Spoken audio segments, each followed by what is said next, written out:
Ritchey, head wrestling coach at Southern Oregon University. Oregon dropped its program. Has that helped you guys as far as recruiting and opened up the floodgates? Maybe when it first happened, but now there's the growth of the NAIA on the West Coast is happening, and we've added 3 schools recently in the Northwest with Eastern, Warner Pacific, and Simpson, and so those guys have all taken a chunk here and there of different kids. So it's a competitive recruiting environment on the West Coast, I think, for the NAIA kids. You've been a dual meet advocate. Would you rather see the national champion be decided with a dual meet than an individual tournament?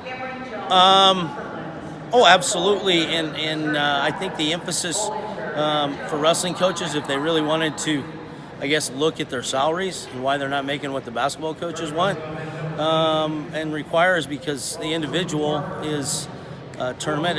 Everybody can have one good individual, but it takes a great coach to coach an entire team. So if the Division I coaches wanted to raise their salary, they ought to maybe take a look at what's going on in other sports where the team is the most important aspect and not just your individual performance. So it takes a great coach to get teams to rise to the occasion versus an individual. And I think in other sports they're willing to pay for that. A team can qualify multiple wrestlers in a weight class in the NAIA championships.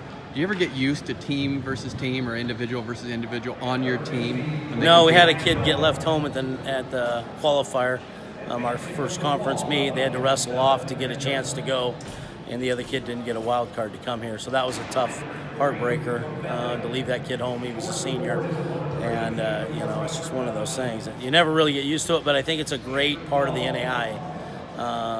It's something that allows a coach to coach 2 kids. They work together, they make each other better, and the downside of it is that it's just an emotional thing, but the upside of it, part of the NAIA, I think is part of our growth. That's why we're expanding. We're able to recruit kids, and you can recruit a kid in a multiple weight class and say, hey, you got a great workout partner, and you two can just get after it together. NAIA has been dominated by Grandview. How do you break that stranglehold?